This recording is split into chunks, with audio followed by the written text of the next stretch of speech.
J'aimerais d'abord, avant de commencer cette rencontre, vous chanter quelque chose pour nous introduire.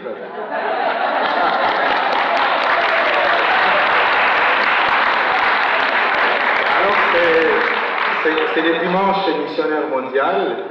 Alors, les chants, c'est Christ aujourd'hui nous appelle, Christ aujourd'hui nous envoie. Christ aujourd'hui nous appelle, Christ aujourd'hui nous envoie. Vive le Seigneur, il nous aime. Dieu nous donne sa joie. Dieu nous donne sa joie. Au nom du Père et du Fils et du Saint-Esprit, Seigneur, nous voulons te remettre entre tes mains cet instant que nous voulons commencer à travers ce témoignage que je vais livrer à mes frères et sœurs vers qui tu m'as envoyé. Que ton Esprit Saint nous accompagne tout au long de cette rencontre. Nous t'avons prié car tu es le Dieu vivant et vrai qui vit et règne maintenant et pour les siècles des siècles. Amen. Au nom du Père et du Fils et du Saint-Esprit. Amen. Alors, je remercie l'organisme Chemin de Vie de m'avoir invité et donné l'opportunité de m'adresser à vous. À l'intérieur de ce que je vais vous proposer aujourd'hui, je vais me présenter, mais ici, je commence par un préambule pour vous introduire un peu dans ce qu'on va faire aujourd'hui. Alors, je connais, à travers cette expérience que je vais vous partager aujourd'hui, je me trouve choyé de vous proposer ce témoignage. Je constate avec grande satisfaction que tout était bien arrangé pour que mon intervention tombe la journée même où nous célébrons les dimanches missionnaires mondiaux. Durant ce mois missionnaire extraordinaire, décrété par le pape François sous les thèmes « Baptiser et envoyer l'Église de Jésus-Christ en mission dans le monde ». Oui, nous sommes tous et toutes des baptisés et des envoyés en mission. Chacun et chacune, en vertu de son baptême, des charismes qui sont les siens et du statut qui est le sien. Mon intervention aujourd'hui se situe aussi dans le cadre de la recommandation du Seigneur à ses disciples. Allez donc de toutes les nations, faites des disciples. Baptisez-les au nom du Père et du Fils et du Saint-Esprit. Cette parole, je l'entendais et je ne savais pas qu'un jour, d'une manière particulière, s'adressera à moi. Cette intervention se veut être toute simple. C'est une expérience vécue. C'est donc avec un point de vue et un regard qui sont les miens, et donc partiels, incomplets, limités, mais sans doute riches, que je vais vous parler de cette expérience vécue dès le départ et qui m'a conduit au Canada et particulièrement ici au Québec, alors que j'ai totalisé en août dernier 8 ans au Québec, dont 7 ans passés à Longueuil. Alors il convient d'abord de préciser que ce témoignage est une nouvelle version revue et corrigée de celui que j'avais livré lors des journées presbytérales du 7 et 8 novembre 2016, organisées par les diocèses de Saint-Jean-Longueuil, à la Maison de la Madone, au Cap de la Madeleine à Trois-Rivières, qui avait comme thème « Prêtres d'ici et d'ailleurs pour une même mission ». Voilà un beau thème qui nous rappelait l'importance de réfléchir sur la collaboration entre prêtres d'ici et ceux venus d'ailleurs. Plusieurs études et le nombre croissant des publications à ce sujet démontrent en effet qu'il y a de plus en plus de prêtres venus d'ailleurs qui travaillent en Europe, aux États-Unis, au Canada, etc. Et tout dernièrement, il y a 3 ans, en 2016, en mars, la publication de la plénière de l'Assemblée des évêques catholiques du Québec reconnaît cela aussi. Alors, c'est une expérience à la fois enrichissante, comme peuvent le reconnaître certains, parce qu'elle va modifier, je dirais, positivement la composition de l'Église du Québec. Et comme ne cesse de le dire notre évêque, Monseigneur Gendron, c'est une expérience qui va reconfigurer l'Église québécoise. Parce que les prêtres venus d'ailleurs ne viennent pas juste pour combler un besoin qui est celui d'avoir des célébrations eucharistiques, mais grâce à eux, l'Église du Québec va connaître une nouvelle configuration. Et j'ai trouvé cette parole très intéressante de la part de notre évêque. Alors cette expérience est vue également comme risquée et menaçante selon d'autres, par le fait que les prêtres venus d'ailleurs, du point de vue culturel, sont moins proches d'ici, et leur présence renvoie aussi un message clair, la fragilité de l'Église du Québec. D'autres pensent aussi que la présence des prêtres d'ailleurs, venus d'ailleurs, ne va pas résoudre les problèmes de la pénurie des prêtres ici au Québec, et qu'il faudra plutôt chercher d'autres solutions. Et si tel est le cas, je pense que la solution se trouve ici au Québec. À travers ces lignes, je voudrais tout simplement vous retracer mon itinéraire, c'est-à-dire mon cheminement qui m'a conduit jusqu'ici, et vous partager mon expérience comme missionnaire au Canada, et en particulier au Québec, où sont implantées toutes les communautés des religieux de Saint-Vincent-de-Paul, celle d'Ottawa en Ontario étant fermée depuis 2013, faute des religieux. Permettez-moi avant tout, avant de vous plonger dans le bain du sujet de notre rencontre de cet après-midi, vous présenter quelques lignes de ma vie. Alors, quelques lignes. Quelques lignes qui vous diront quelque chose de moi avant ma rencontre avec les religieux de Saint-Vincent-de-Paul. Je vous parlerai ensuite de la République démocratique du Congo et de l'Afrique, et pour finir par l'appel que j'avais reçu pour quitter mon pays et venir ici comme missionnaire.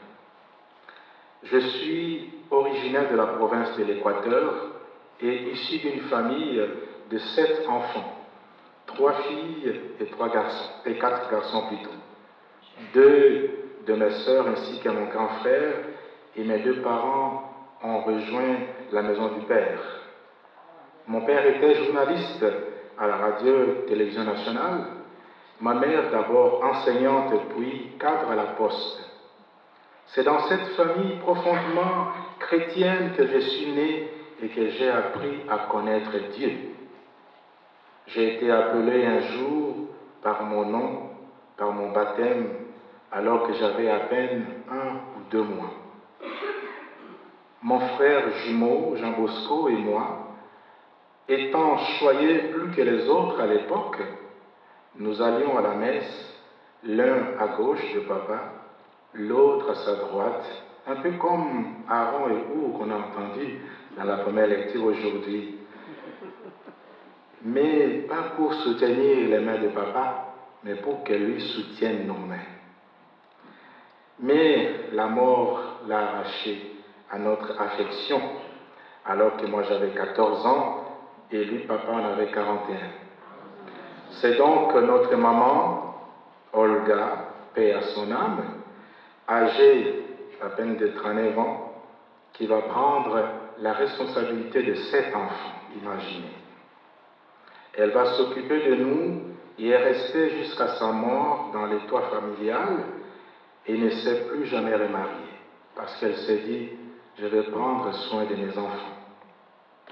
C'est pendant mon adolescence, alors que j'avais 15 ou 16 ans et avant mes 18 ans, que petit à petit, le désir de servir Dieu comme prêtre séculier commençait à faire son chemin en moi. même si par moments j'avais connu des temps de désert et des questionnements. Et je peux vous confirmer que dans toutes les étapes de ma vie religieuse, je me suis toujours à un moment donné arrêté pour se dire, est-ce que je continue? Est-ce que après mon noviciat, je fais ma profession, ma première profession? Est-ce que je fais ma profession perpétuelle? Est-ce que j'accepte d'être ordonné diacre? Est-ce que j'accepte d'être ordonné prêtre? Tout ça, je peux vous dire qu'à chaque étape qui m'amenait tranquillement au sacerdoce, je m'arrêtais et je me questionnais.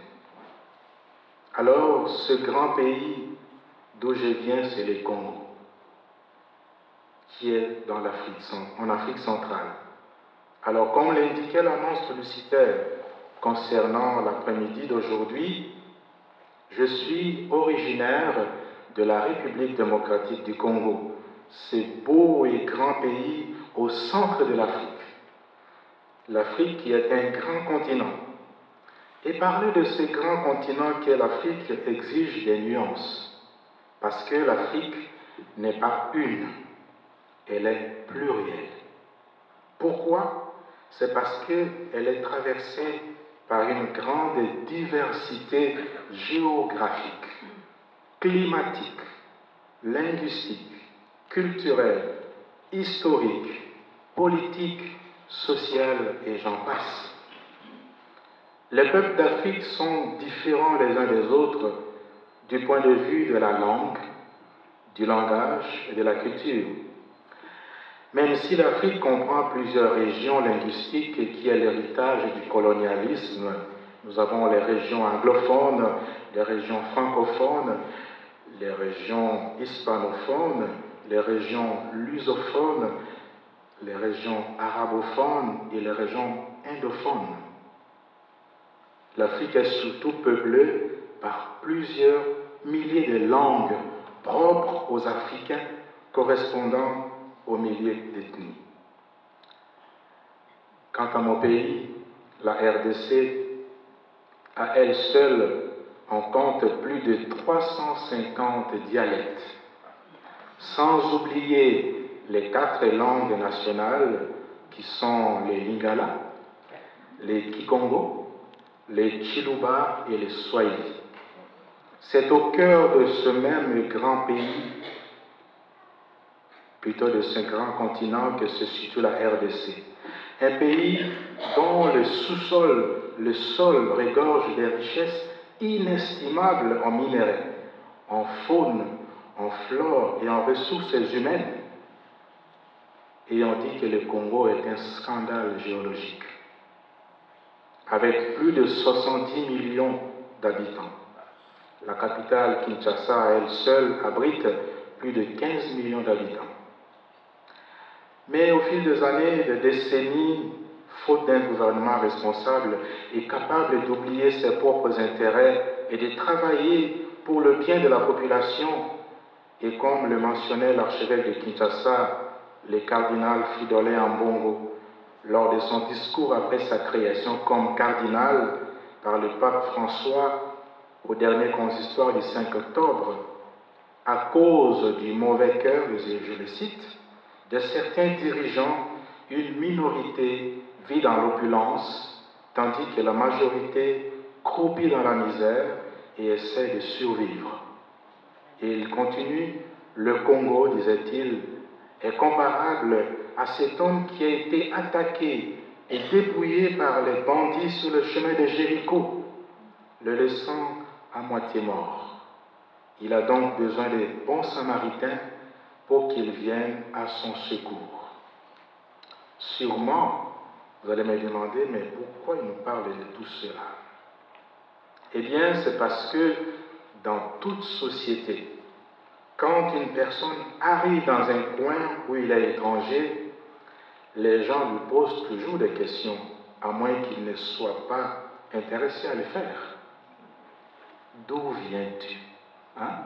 Je pense que quand je suis arrivé au Québec pour la première fois, les gens qui me voyaient me disaient c'est un étranger. D'où viens-tu? Oui. Alors j'ai répondu à la question d'où viens-tu? Eh bien, frères et sœurs, je poursuis. En août dernier, je totalisais jour pour jour 8 ans au Québec, dont 7 dernières années passées à Longueuil, dans le diocèse de Saint-Jean-Longueuil, où j'ai commencé à travailler officiellement comme prêtre collaborateur à partir du 1er août 2012. À l'époque, je pense que j'avais rencontré Clément, avec les prérogatives, bien sûr, d'un vicaire paroissial à la paroisse, le bon pasteur, qui comprend les églises Saint-Georges, Saint-Jean-Vianney, ainsi que le centre communautaire Saint-Robert, qui a été fermé en février 2017. J'ai rencontré les religieux de Saint-Vincent-de-Paul en 1998, alors que j'étais aspirant dans notre paroisse Sainte-Croix à Kinshasa. Un jour, pendant une rencontre des aspirants et aspirantes, le couple responsable de la pastorale des vocations nous posait des questions pour savoir où est-ce que chacun et chacune aspirait. Certains donnaient les noms de la communauté où ils aspiraient, d'autres disaient qu'ils étaient candidats au séminaire diocésain, d'autres encore en recherche ou en quête des communautés. Alors j'étais de ces derniers groupes. J'étais en recherche de communauté. C'est à la fin de la rencontre qu'un de mes amis, aujourd'hui prêtre d'ailleurs, nous avons été ordonnés ensemble le même jour, on était 16, qui me parlera de la congrégation des missionnaires clarétains à laquelle il appartenait, mais aussi des religieux de Saint-Vincent-de-Paul. Chez ces derniers, il connaissait un aîné prêtre de son coin natal. Alors, comme il avait remarqué que j'avais manifesté de l'intérêt, il me demanda d'aller voir ce prêtre. Il s'agissait du père Robin Koussondama, qu'on a tous attendu, qui malheureusement n'a pas pu venir ici au Canada. Il est le premier prêtre congolais dans la province congolaise des religieux de Saint-Vincent-de-Paul. Ce qui fut fait. Alors, en les rencontrant, nous avions pu avoir des informations, parce qu'on était plusieurs jeunes à les rencontrer. Mais c'est au mois d'avril 1998 que cette rencontre a eu lieu. Finalement, c'est en octobre 1998 que nous avions pu commencer à cheminer. Les 15 autres avec moi, parce qu'on était 16, à cheminer ensemble pour se préparer à entrer en communauté. Après un an d'accompagnement, j'ai commencé une année préparatoire communément appelée la propédeutique pour me préparer à affronter les études supérieures et universitaires. C'était de 1999 à 2000. C'est en octobre 2000 que j'entre officiellement chez les religieux de Saint-Vincent-de-Paul pour commencer mes études de philosophie durant 3 ans. J'avais 25 ans. N'est-ce pas qu'un bon âge là? On avait la maturité. Ces études de philosophie sont suivies en septembre 2003 d'une année qu'on appelle les noviciats. Les religieuses qui sont ici peuvent le témoigner, qui s'achèvera avec ma profession temporaire. Parce que dans les communautés religieuses, après le noviciat, il y a toujours un temps où on fait sa première profession et puis un temps où on fait sa dernière profession qu'on appelle profession perpétuelle. Alors je faisais cette profession pour 3 ans. Si après 3 ans ça ne marchait pas, j'avais le droit de quitter la communauté. Alors, après ces années, j'ai commencé une année de stage apostolique jusqu'en 2005 plutôt, qui m'a conduit à aller au nord du pays où j'ai fait la rencontre avec les lépreux. Vous avez entendu dans l'évangile, il y a de cela, je crois, l'autre dimanche, on parlait des lépreux que Jésus avait guéris. Moi, j'ai vu de mes yeux, comme on dit, ces lépreux-là, qui avaient les mains et les jambes coupées à cause de la lèpre, mais qui gardaient encore le sourire. je n'en revenais pas. Après cette année apostolique, je suis revenu à Kinshasa pour poursuivre durant 5 ans mes études théologiques à l'Université catholique de Kinshasa et du Congo. C'est là, durant ce temps, que je fus ordonné prêtre le 19 juillet 2009, alors que j'étais encore aux études. J'appartiens donc à la congrégation des religieux de Saint-Vincent-de-Paul, mais de la province du Congo, qui a été fondée en 1985 par les missionnaires québécois de la province canadienne. Tout juste après mon ordination, je fus nommé à la maison provinciale, à la maison de formation où notre scolastica se trouvait, comme formateur des religieux aux études. Certains étaient en théologie en vue de devenir prêtres, d'autres étudiaient dans quelques domaines sociaux. Et j'étais en même temps économe. Et j'étais aussi vicaire paroissial à cause de la paroisse qui était non loin du scolastica. Après une initiation de quelques mois à l'économat, j'ai fini par prendre mes fonctions comme économe à la communauté. Cependant, quelques mois plus tard, en juillet, notre supérieur provincial, à l'époque le père Marc-André Couture, qui est un Québécois, demanda de me rencontrer. Alors c'est durant cette rencontre qu'il me fera part de son désir et de celui de son conseil de m'envoyer œuvrer au Canada, parce qu'il y avait un besoin urgent. Le supérieur provincial du Canada, le père Jean-Claude Arsenault, le lui avait mentionné. Ce besoin urgent s'explique par l'avancement en âge de nos confrères canadiens et l'absence de la relève. Cette absence de la relève, on le sait, c'est partout maintenant dans plusieurs communautés, que ce soit des communautés féminines comme dans des communautés masculines. Et quelqu'un m'avait dit, nous gérons la décroissance. De prime abord, cette nouvelle était pour moi très difficile à accueillir. Comme on dit, une pilule amère, difficile à avaler. Du fait que je pensais déjà à la suite, c'est-à-dire aux conséquences d'une telle décision. Quitter mon pays, le Congo, et vivre loin de ma famille, à laquelle je me suis très attaché, mais moi qui n'avais jamais voulu devenir missionnaire, pour ne pas être éloigné de ma mère, parce que j'avais une grande affection pour ma mère, alors je ne voulais pas que je sois éloigné d'elle. Mais l'histoire m'a rattrapé. J'étais très réticent à l'idée de partir en mission pour un autre pays. Le père Marc-André, mon provincial de l'époque, me demanda de prendre mon temps pour y penser, en m'assurant tout de même que les contacts étaient déjà parfaits avec les confrères qui vont me succéder au scolastica. À vrai dire, les dés étaient déjà jetés. Je ne pouvais que dire oui, ce qui fut fait une semaine après. Mais je peux vous confier qu'avant de donner ma réponse, j'ai pris conseil auprès d'un aîné prêtre de ma communauté, que j'aime beaucoup, le père Lucien Monsengo, qui se trouve maintenant pour des études doctorales en France, et je lui ai fait savoir que je ne voulais pas aller au Canada, et que j'étais campé dans ma position.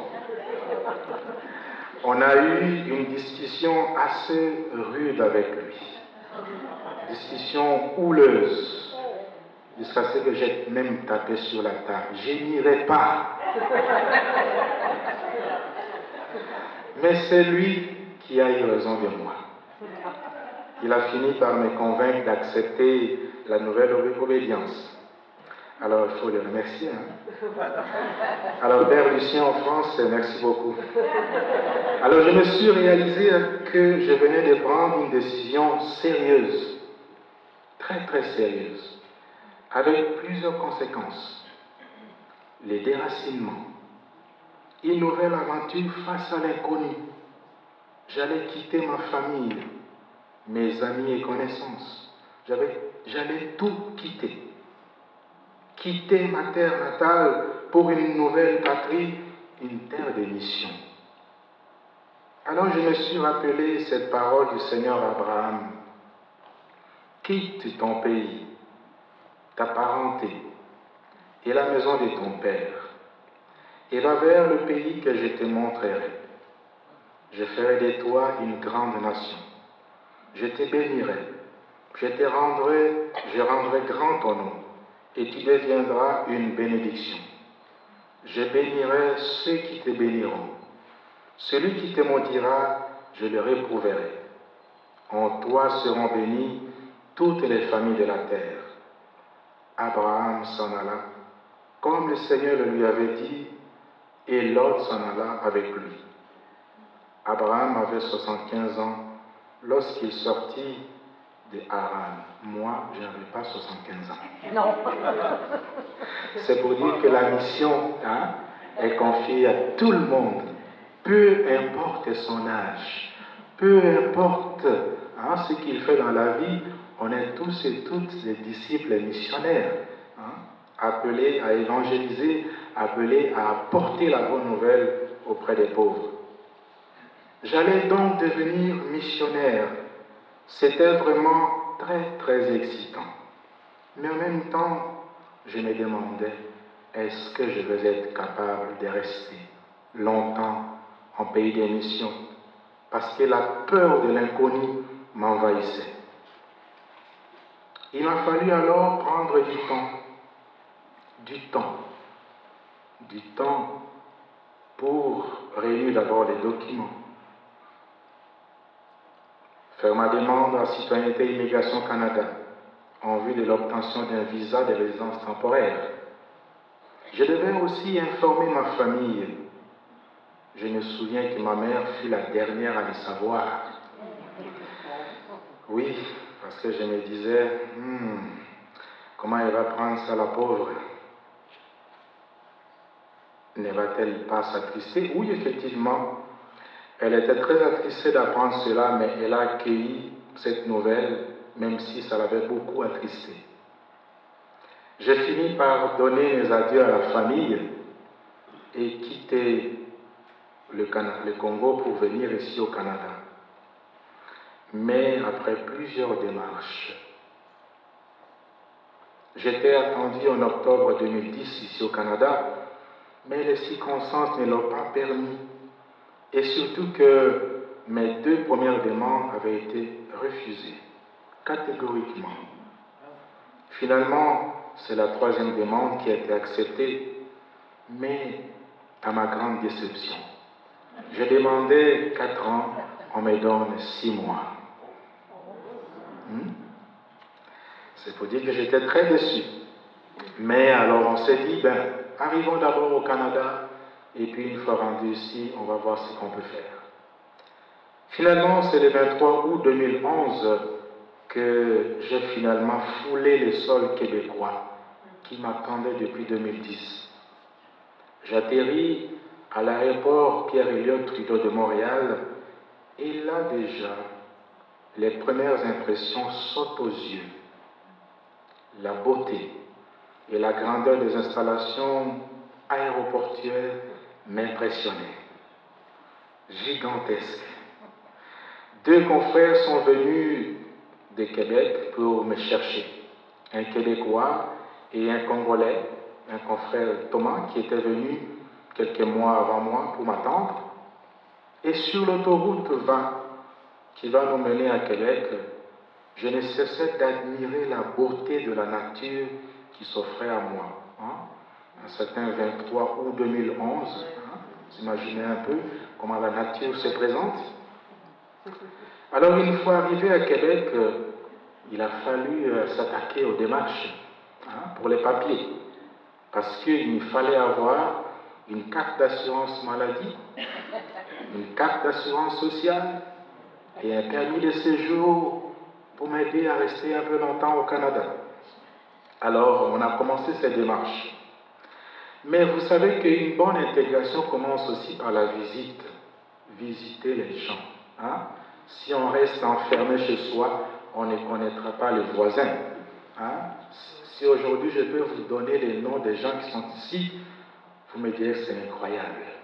Parce que je connais presque tous les noms ici. Mais comment est-ce que j'ai fait pour connaître ça? Le contact. Hein? J'ai visité les gens. Je suis sorti pour aller à la rencontre des gens, comme le pape François nous dit, une église en sortie. Je ne veux pas une église propre, mais une église qui sent l'odeur des brebis. Alors je suis sorti pour visiter nos communautés qui sont ici au Canada. Principalement les communautés du Québec et la seule communauté que nous avions en Ontario, à Ottawa. Alors c'était un programme qui était échelonné, je pense, du 29 août 2011 au 29 avril 2012. C'était les voyagements, à tout le temps. Pour chaque fraternité, nous avions un maximum de 15 jours comme séjour, avec retour à la maison provinciale pour reprendre des forces et répartir. Hein? C'est comme les disciples, ils allaient en mission, ils retournaient à Capharnaüm, ils prenaient des forces et ils répartaient. On répartait pour une autre fraternité et ainsi de suite. À Ottawa, nous sommes restés plus longtemps parce qu'on avait des cours à suivre à l'Université Saint-Paul d'Ottawa. Dans la faculté de théologie, une session qui est organisée pour les prêtres religieux et religieuses venus d'ailleurs et qui viennent travailler au Canada. Nous nous sommes rencontrés avec un autre compatriote, un père franciscain, le père Georges Akiza, paix à son âme. Le père Georges, 42 ans, travaillait comme missionnaire au diocèse de Temes en Ontario. C'était un grand ami à moi. Il nous a quittés le 25 janvier dernier de l'année en cours, alors qu'il était en repos à Rougemont chez les Bérets Blancs. Vous connaissez les Bérets Blancs, hein, qui sont à Rougemont. Il était en repos. Et un certain matin, il ne venait pas à la messe. C'est lui qui devait célébrer la messe, mais on l'attendait. On l'attendait, il ne venait pas. Quand on est venu chercher, on frappait à la porte, il ne répondait pas. On a cassé la porte, on l'a trouvé mort déjà. Il avait fait une crise d'épilepsie, il s'est coupé la langue, il est mort. 42 ans. Alors ces funérailles ont eu lieu juste au lendemain des funérailles de Monseigneur Jacques Berthelet que nous avons célébré à la co-cathédrale. Alors il nous était recommandé d'avoir durant ces temps un mentor. Le père Georges eut comme mentor Monseigneur Jules Casabon. Nous avons son frère ici dans les territoires. Alors il était évêque émérite du diocèse de Saint-Jérôme. Le nôtre était nul autre que le père Jean-Claude Arsenault, notre provincial. Ces cours nous ont permis de disposer d'un certain nombre d'outils capables de nous aider pour le ministère.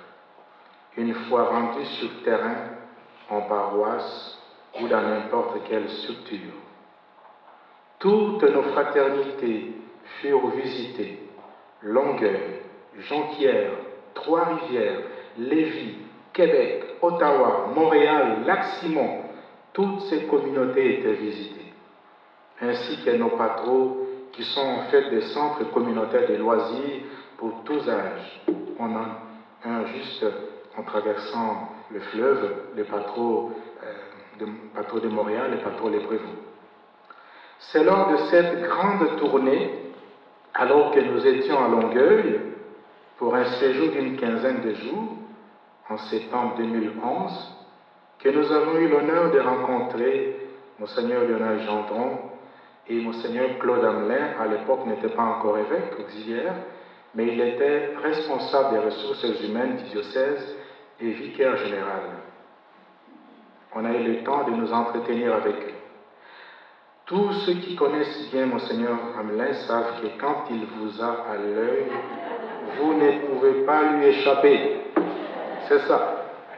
Alors il avait déjà envisagé à l'époque, en 2011, imaginez, mon arrivée ici à Saint-Jean-Longueuil parce qu'il voulait, toi, on veut t'avoir ici. Alors, quand on arrive dans un pays qui est inconnu, il y a toujours des choses à vivre. Des choses à vivre. Oui, il y a eu des chocs. Chocs culturels, chocs des mentalités. Je vous assure, en foulant les sols canadiens et en commençant à côtoyer les gens au Québec, il y a eu tout un choc qui s'est produit en moi. Le premier choc que j'ai eu à vivre, c'est lorsqu'en allant à la messe en paroisse, je me suis aperçu que les églises étaient à moitié vides. Et la plupart des personnes qui étaient présentes, c'étaient des personnes aînées, des têtes blanches. Premier choc. Deuxième choc, les lieux de culte étaient mis en vente. Hein? Imaginez pour quelqu'un qui arrive dans où il y a la chrétienté qui est encore florissante, où les églises ont construit, on construit des grandes églises, et vous arrivez, les églises sont vendues, un choc. Les célébrations moins vivantes, alors qu'on est habitué à des célébrations avec chant, louange, on danse, et qui ne prennent pas leur temps, alors qu'au Congo, nous, on prend le temps. Je me suis dit sûrement c'est parce que, en terre de mission, j'amène avec moi tout un bagage culturel et religieux, hérité de la société d'où je viens, et je vais rencontrer une culture bien différente de la mienne. Il fallait alors entreprendre tout un processus d'intégration. Ce processus d'intégration ne s'est fait pas sans risque et sans difficulté. Je pouvais me laisser aller par la culture ambiante jusqu'à faire un avec, oubliant mon identité de Congolais et d'Africain, et donc je ne suis plus moi-même. Ou bien je vais essayer de résister à la culture ambiante qui m'accueille, et je vis à l'écart, comme en ghetto. Je me crée mon propre coin. Ou bien j'accepte qu'il y ait cet affrontement. On dit que quand il y a un choc, c'est de là que jaillit la lumière. Le choc de culture m'a permis de prendre d'un bord la culture québécoise, d'un autre bord la culture congolaise. Ma vision du monde et des choses est bien différente de celle de la société québécoise ou canadienne. Je viens d'un espace, d'un milieu de vie qui m'a façonné jusqu'à ce que j'arrive au Québec. Là encore, il y a des risques. D'abord, celui de faire ou de voir les choses à nos manières, oubliant que je suis au Québec, oubliant que je suis au Canada. Je vais vivre comme si j'étais au Congo. Ou bien je vais essayer de faire un appel de ces deux façons, de voir. Il y a donc un enrichissement mutuel. Vous savez, je peux vous rassurer que les cours que nous avons suivis à Ottawa nous ont permis, et moi personnellement, de savoir comment me comporter face à certaines situations. Je me souviens un jour qu'une de nos professeurs, Madame Flavie Baudet, pendant les jours nous disait souvent, vous allez rire, de faire attention au regard prolongé sur une femme, au verbal, au non-verbal, au gestuel, au toucher, aux mots et expressions qu'on peut employer comme « je t'aime »,« tu me manques », faire attention même à la tendresse qu'on peut avoir à l'égard des femmes, au risque d'être considérées malheureusement comme des avances. il y a des expressions comme « monsieur est très entreprenant ». Alors ce processus d'intégration, imaginez, m'a amené à découvrir certaines réalités, à me remettre parfois en question, à m'adapter aussi à la cuisine québécoise, la tourtière du Saguenay-Lac-Saint-Jean, à manger les brocolis, oh que ça n'est pas facile.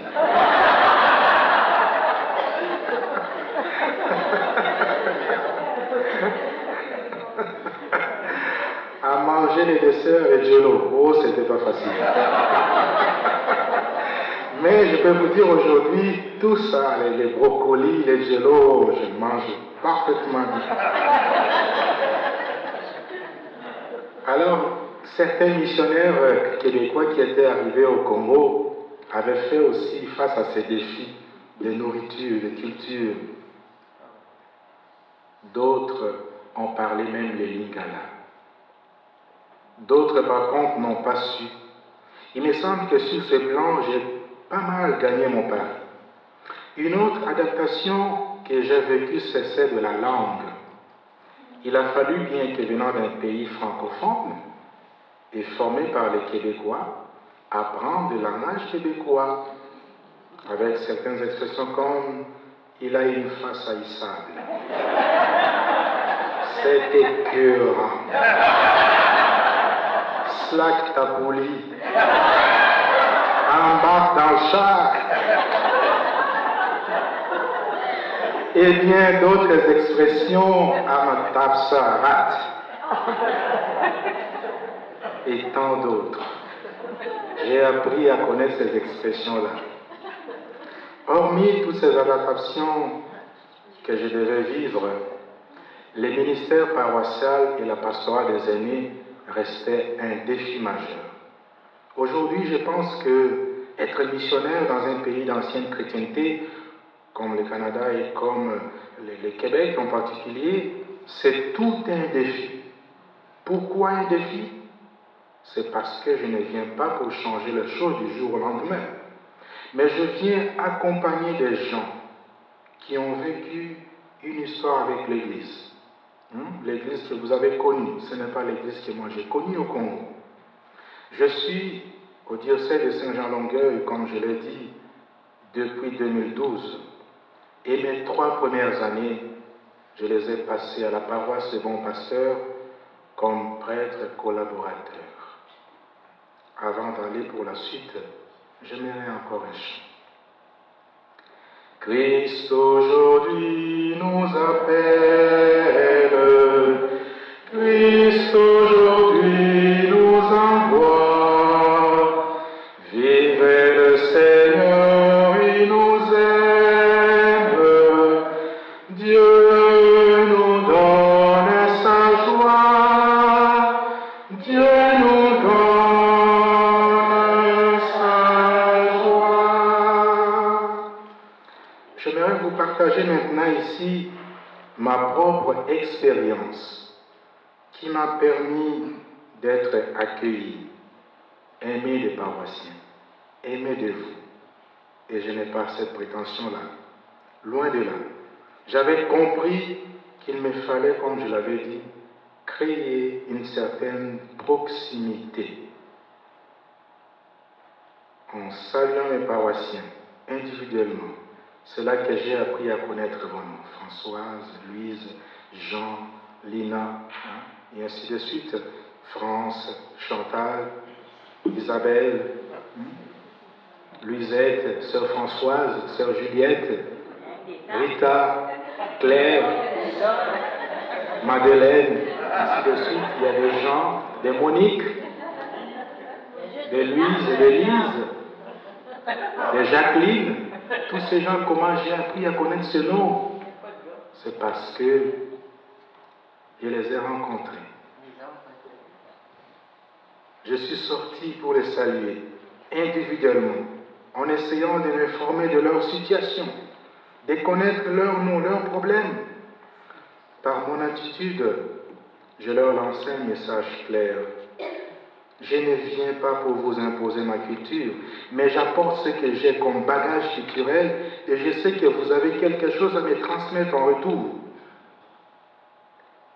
À mes confrères à qui on rendait visite, au tout début de mon arrivée, je disais souvent, je ne viens pas pour prendre votre place, mais prendre ma place à vos côtés. C'est beau, hein? Je ne viens pas pour prendre votre place, mais prendre ma place à vos côtés. J'ai apporté une nouveauté dans mon ministère comme prêtre ici au Québec.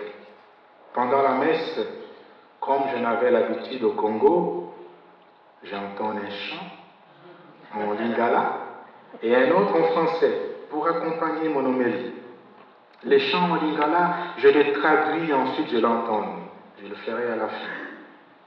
Il est vrai qu'il y a eu quelques résistances au début pour certains et on me trouvait même audacieux de chanter en lingala à des gens qui ne connaissaient rien de tout ça. Aujourd'hui, je peux vous affirmer avec assurance que si je ne chante pas un chant en lingala pendant mon homélie après la messe, j'aurai à m'expliquer. Et parfois, ne pas chanter pendant mon homélie devient même inquiétant pour mes paroissiens. Tu me poses souvent la question à la fin. Es-tu correct? Est-ce que tout va bien? Hein? Alors voilà comment j'ai réussi à s'intégrer et puis à connaître les gens. Alors de septembre 2011 en juin 2012, ce fut pour moi une année de découverte du Québec. Mais je n'ai pas fini de découvrir le Québec.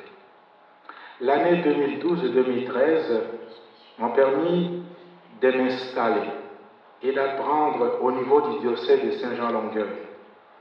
2013 à 2014, j'ai commencé tranquillement à m'insérer. Et de 2014 à nos jours, c'est que j'ai appris à consolider ce que j'ai acquis à travers mon intégration. Il est vrai que quand on arrive dans un milieu qui vous est complètement étranger, la première attitude qu'on peut développer très rapidement, tout dépend de la personnalité, c'est la timidité. J'espère que, ou je pense qu'il nous est arrivé, un moment ou l'autre, d'arriver dans un endroit où on vient pour la première fois, mais d'être un peu timide, mais c'est passager. Cela peut faire croire aux gens que vous êtes fermé sur vous-même, mais vient le temps d'apprivoisement, le temps de s'ouvrir aux autres, et je pense que c'est très essentiel pour l'intégration. D'ailleurs, un proverbe africain traduit cela en ces termes. Quand on arrive dans un village et qu'on trouve les gens en train de danser, avant de leur emboîter le pas, il faut observer et voir sur quel pied ils dansent, ensuite embarquer dans la danse. Je n'ai pas cessé d'apprendre à connaître la culture canadienne et québécoise. Dans cet apprentissage, mes confrères ont joué un rôle remarquable. Au niveau de la province canadienne, c'est d'abord le supérieur provincial lui-même, le père Jean-Claude Arsenault, qui d'ailleurs nous voyageait d'une communauté à une autre, Québec, Ottawa, Québec, Trois-Rivières, Québec, Longueuil, Québec, Jonquière, Québec, Lévis. Il nous accompagnait. En paroisse, ce fut le père Yvon Laroche, à l'époque curé de la paroisse des bons pasteurs. Quand j'arrivais, j'étais son vicaire, jusqu'en 2015, avec Madame Monique Bouchard, coordonnatrice des activités pastorales, et l'équipe pastorale de la paroisse, des bons pasteurs. Les confrères au niveau de notre fraternité et ceux de nos fraternités visitées ont été aussi d'un apport considérable. Pour conduire sur les routes du Québec, j'ai eu la chance d'être accompagné par l'un de nos aînés, paix à son âme, le frère Gaudias Hébert. Vous l'avez connu, hein? Voilà, un homme, je trouve que c'est un saint homme que je trouve. Alors lui, il m'a aidé. pendant que j'apprenais à conduire sur les routes du Québec. C'est lui qui était mon mentor. Hein, il avait 95 ans. Mon mentor. Il y a aussi le presbytérium de notre diocèse, qui a joué aussi un rôle important dans mon processus d'intégration. L'accueil qui m'était réservé par l'un ou l'autre de nos aînés prêtres, Clément est là, et les autres aussi, à différentes occasions témoignent de leur grande ouverture de cœur et d'esprit. J'ai obtenu aussi un bon accueil des paroissiens et paroissiennes, d'abord là où j'ai commencé à œuvrer, la paroisse des bons pasteurs. Ensuite, la visitation, pour finir par ceux de Saint-Antoine de Padoue, où, conscient plutôt qu'on ne peut pas être aimé par tout le monde, où on ne peut pas satisfaire tout le monde.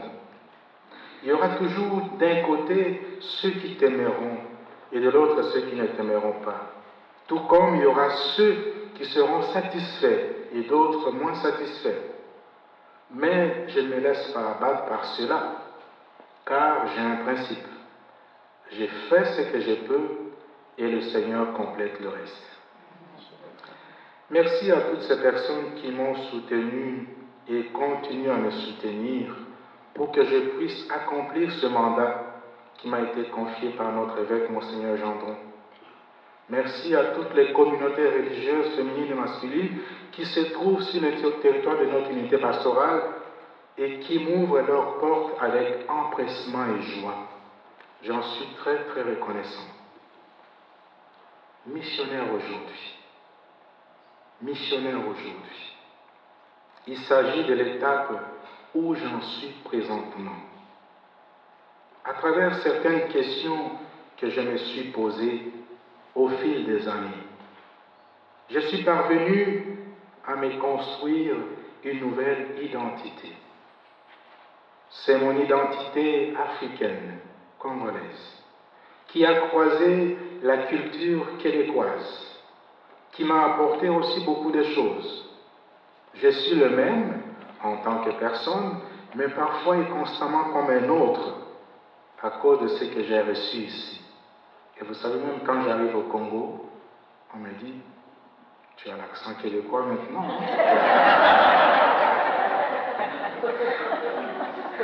Arriver dans un nouveau pays et plonger dans une nouvelle culture, je poursuis mon intégration en m'imprégnant des valeurs fondamentales, de la vision du monde, de la conception du temps et de l'espace qui constituent le Québec. J'ai vécu dans un pays où le régime dictatorial de Mobutu avait imprimé sa marque durant 32 ans de règne, et les régimes qui ont suivi ont fait de même.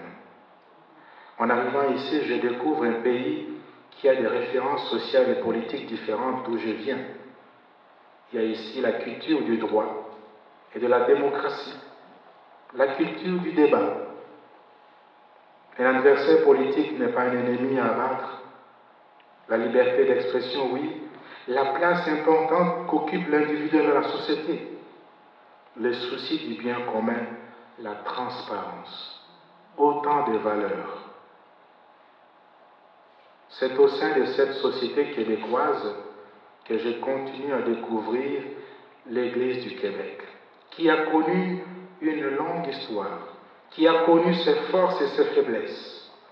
Bien que minoritaire et ébranlée par toutes sortes de situations, pédophilie et abus sexuels, on en a parlé, et malgré ce qu'elle est aujourd'hui, dans un contexte d'une société qui se déchristianise davantage et se sécularise, elle poursuit sa mission et se fraye de nouveau un chemin pour une nouvelle Église aux 1000 visages, une Église reconfigurée. L'année 2017 a été une année qui a changé le cours des événements et mon cheminement. En juillet 2017, alors que nous venions d'apprendre la nomination le 29 juin de notre curé Christian Rodambourg comme évêque de Saint-Hyacinthe, le lendemain matin, très tôt, le vendredi, je reçois un coup de téléphone de Monseigneur Claude Amenet qui désirait me rencontrer avec Madame Pierrette Fortin-Raymond, responsable des ressources humaines à l'époque. Je dis, oh my God.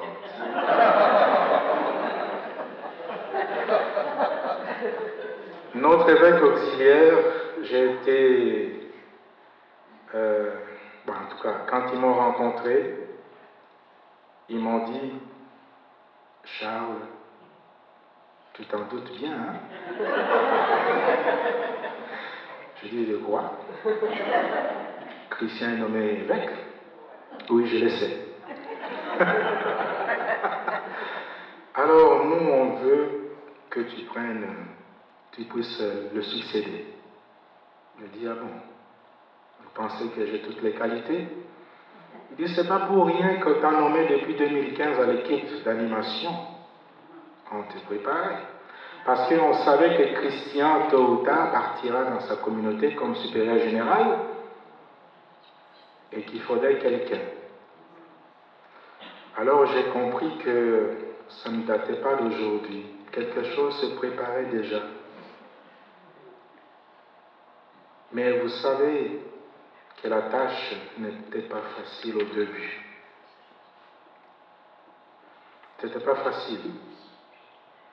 L'unité pastorale est énorme. 3 paroisses, avec 7 lieux de culte maintenant. On en avait 9.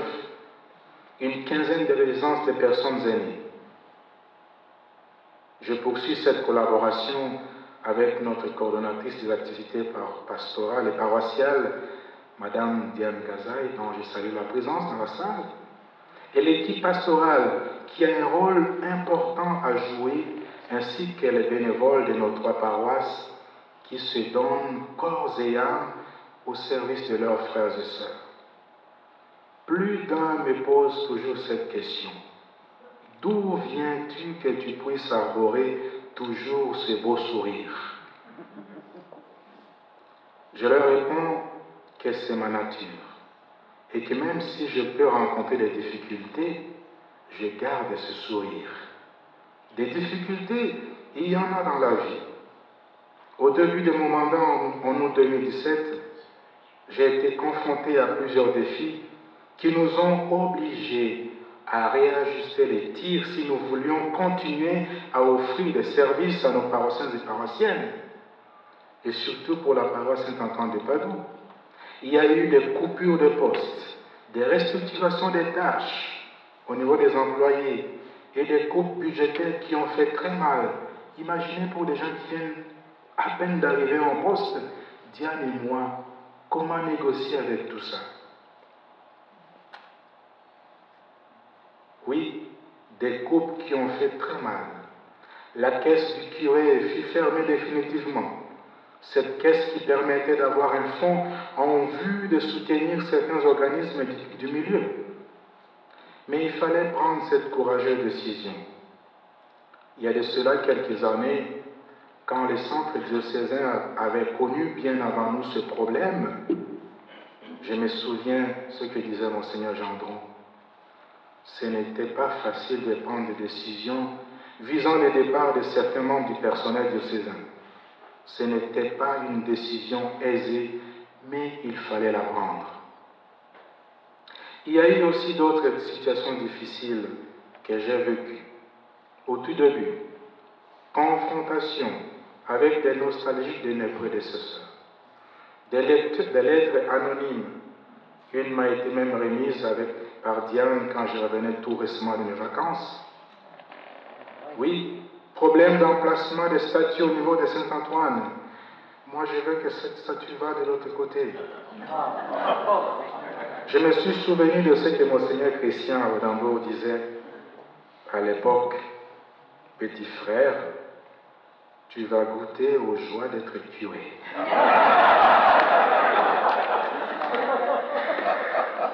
Bref, des difficultés, il y en a de toutes sortes.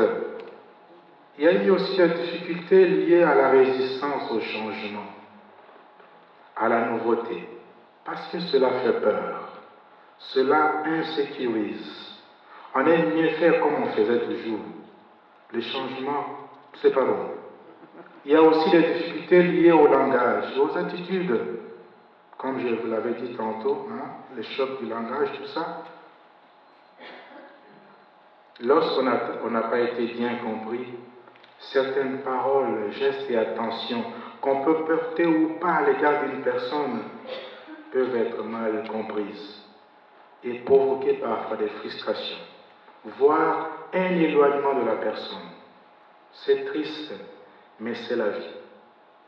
Comme le dit saint Paul, parmi vous, je n'ai rien voulu connaître d'autre que Jésus-Christ, ce Messie crucifié. Et ce Messie crucifié, je ne cesse de vous l'annoncer au quotidien. Que conclure? Comme vous l'avez sans doute remarqué, à travers ces quelques lignes, j'ai essayé de vous brosser les grandes lignes de mon expérience comme missionnaire au Québec. Il est vrai que je n'ai pas tout dit dans ces témoignages, sinon on resterait ici. 8 ans d'expérience, c'est beaucoup, hein? Je n'ai pas tout dit, mais l'essentiel, je voulais livrer. Et je peux vous rassurer que je ne regrette pas d'avoir passé par ce chemin qui est celui de la mission. Cela m'a permis de forger en moi l'homme, les religieux de Saint-Vincent-de-Paul et le prêtre que je suis.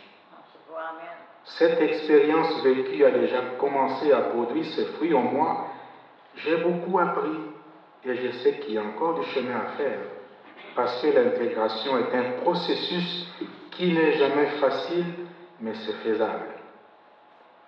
Si certains peuvent réussir à s'intégrer, d'autres peuvent par contre rencontrer des difficultés et ne pourront pas s'intégrer. C'est une expérience que je souhaite à tous les prêtres venus d'ailleurs. Et je pense à mon humble avis qu'un missionnaire qui ne parvient pas à s'enraciner dans la culture d'accueil, qui n'est pas capable d'aimer son pays de mission, aura du mal à bien travailler, à bien s'intégrer et à bien s'épanouir. Je vais terminer par cette prière de la sérénité de la victoire de l'amour que j'ai fait mienne et que j'ai collée dans mon bureau près de mon ordinateur. Écoutez bien. Quand ma patience est à bout, aide-moi à la retrouver. Apprends-moi à faire face aux difficultés avec calme et sérénité. Lorsque je suis à court de réponses vives et d'explications intelligentes, permets que cesse le flot des questions au moins pendant un petit moment. Et quand j'ai l'impression que les journées sont trop courtes pour accomplir toutes les tâches qui m'attendent sans relâche, puis-je au moins trouver le temps de faire le plus important, le temps d'écouter, le temps d'aimer et de rire aussi. Je vous remercie.